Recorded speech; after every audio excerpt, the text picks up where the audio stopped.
When heiress Elena Moreau receives a mysterious photo suggesting her father, presumed dead for 5 years, is alive, her world unravels. A car crash, a shadowy stranger named Kade, and a cryptic warning send her into a deadly game of secrets, betrayal, and survival. As Elena races from New York to Paris, she uncovers a dark conspiracy within her family's foundation tied to a secret government program known as Project Hades. Torn between love and suspicion, she must decide whether to trust Kade, a man who was once sent to kill her father. In a final showdown that exposes everything, Elena burns the empire her family built and disappears, only to find something unexpected rising from the ashes. Love, freedom, and a second chance beneath her silence. This is a story you will want to sit back and enjoy. Before we start, I would like you to subscribe, like and comment on this video from where you are watching from. Your support helps us bring more powerful stories. Let us begin. The rain fell in sheets against the glass dome of the ballroom, casting fractured reflections across marble floors and jeweled gowns. Elena Moreau stood still beneath the golden chandelier, her fingers curled tightly around the stem of her untouched champagne. This was her world. Sharp smiles, empty flattery, and polished betrayal. The charity gala, hosted annually by the Moreau Foundation in her late father's honor, was supposed to be a symbol of legacy, but tonight, it felt like a lie. "Elena," someone called. She turned just in time to fake a gracious smile at the senator's wife, but her attention drifted, drawn like gravity, to a figure leaning against a pillar across the room. He wore a tailored black suit, crisp and clean, but no name tag. His face was partially obscured by a masquerade mask, silver, detailed, and out of place in this particular theme. Their eyes locked. He didn't blink, didn't smile. Elena's pulse stuttered. She didn't recognize him, and that made him dangerous. But she couldn't look away. He disappeared into the crowd seconds later, gone like smoke. An hour passed. The gala wound down. Elena made her polite exits, entered her black car, and sat silently as her driver pulled away from the Halston Hotel. Her phone buzzed. Unknown number. She hesitated, then opened it. A single image. Her father smiling, alive, stepping out of a cab in Paris, dated 3 days ago. Her hands began to tremble. He was supposed to be dead, buried, mourned. Suddenly, the car swerved. The driver shouted, brakes screamed, and glass shattered as the world spun sideways. Everything went black. The air smelled of blood and burning wires. Elena's vision flickered back in flashes, blinding lights, shattered glass, the rain now falling directly onto her skin through the caved-in roof. Somewhere, a car horn blared steadily, like a flat line. She tried to move. Pain bloomed up her side like fire. "Elena?" The voice was deep, calm, and too close. Her eyes blinked open. Through the haze, she saw him, the man from the gala. No mask now. A thin scar trailed beneath his jaw, and wet strands of dark hair clung to his forehead. His hand hovered just above her arm, waiting for permission to touch her. How do you know my name?" she croaked, throat raw. "I've always known your name," he said. Then he pulled her out of the wreckage. They stumbled into the alley behind the crash, soaked and breathless. Sirens were already approaching. He led her away, not toward them, but down into a service entrance behind a closed bookstore. Inside was silence, darkness, dust. "I should call the police," she said, gripping her ribs. "You can't." He knelt and pulled a small case from a hidden panel in the wall. Inside it, maps, files, and photographs. Most of them were of her. Her voice dropped. "Are you following me?" "I'm protecting you," he said, "from the same people who killed your father. He died in a car crash." He handed her a file. Inside, autopsy reports, flight records, wire transfers, surveillance images, and at the bottom a classified contract with her father's name on it, marked canceled, asset compromised. Elena backed away. "What is this?" "Your father found something the foundation was never supposed to be funding. He faked his death to keep you safe." Her head spun. "If he's alive, why hasn't he come to me?" "Because they're watching you, every day, every step. And now, you've stepped too close to the truth."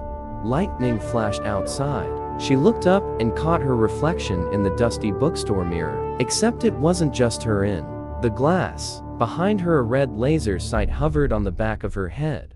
The man's eyes widened. "Get down." A shot rang out. The bullet shattered the mirror instead of Elena's skull.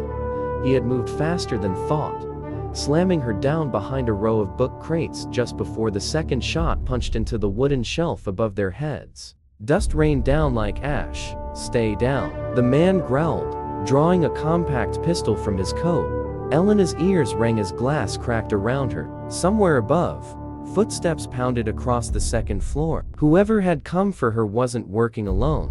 "I need to know your name," she hissed. "Kade," he answered without looking at her. "Kade Mercer." Then he was up, firing, quick, clean, precise. The shadows above screamed, then fled. Moments later, silence returned. Kade helped her up again, his hand tight around hers, grounding her. "We can't stay here," he said. "They know you're alive. That changes everything. I don't even know who they are," she snapped. Kade looked her in the eye. "The people your father tried to expose. They're inside your foundation, Elena. They've been using it for years for black budget programs, covert tests, and worse." He stumbled onto one of their projects and tried to stop it. She didn't want to believe him, but the file. In her hands, the file that bore her father's signature beside a classified experiment marked Project Hades told her otherwise. She whispered, "If he's alive, I need to find him." "You can't just walk into this like a fairy tale," Kade said, softer now. "This isn't about a reunion. It's a war, and if you're not careful, you won't survive it. Then teach me." The way she looked at him, then fierce, broken, brave, made something shift behind his eyes. He hesitated, then gave a small nod. "We leave tonight." "Paris." He opened a floorboard and pulled out a weathered backpack with old passports, burner phones, and euros. But just as he handed her a forged ID, her phone buzzed again. A new message, .no number. Just one sentence. "Don't trust Kade Mercer. He killed your father." The plane hummed softly as it sliced through the clouds toward Paris. But Elena couldn't silence the storm inside her. She stared at the message again. "Don't trust Kade Mercer. He killed your father."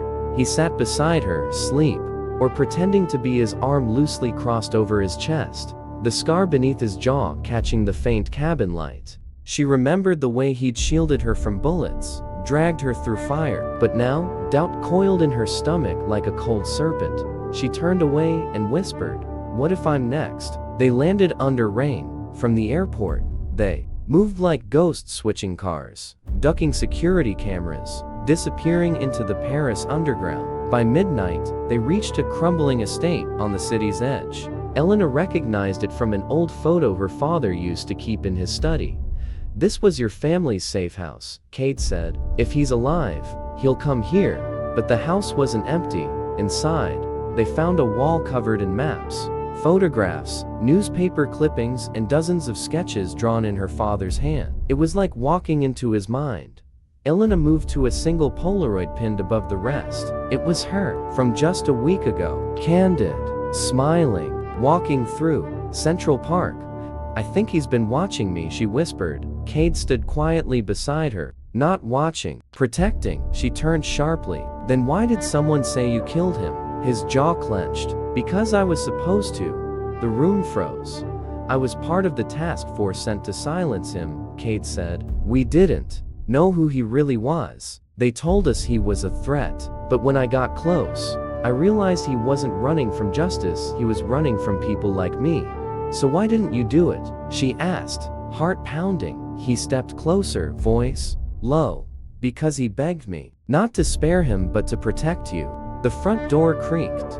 Both turned. A figure stepped into the room. Tall, gray-stubbled. "Familiar, Elena?" The man rasped. Her breath caught. "Dad?" He opened his arms. But just as she stepped toward him, a red dot appeared on his chest. Then another. "No!" she screamed. Gunfire shattered the windows. Smoke. Screams. The smell of iron.